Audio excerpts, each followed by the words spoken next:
Second question So, po. mag-overland, dinambos Manila, wag na lang. Sige po. Sir, yung sa martial law po, sinasabi po ng iba na dapat doon na lang sa Lanao del Sur because affected na po ang tourism and investment. Wala. I do not have a report of that kind, and I rely on government agencies to tell me the truth.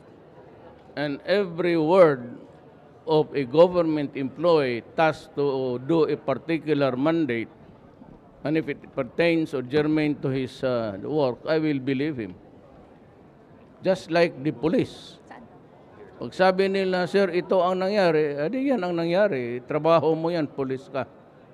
And if the military says that we have captured this one, municipality, at a great loss of lives, then I will take your word for it. Because you are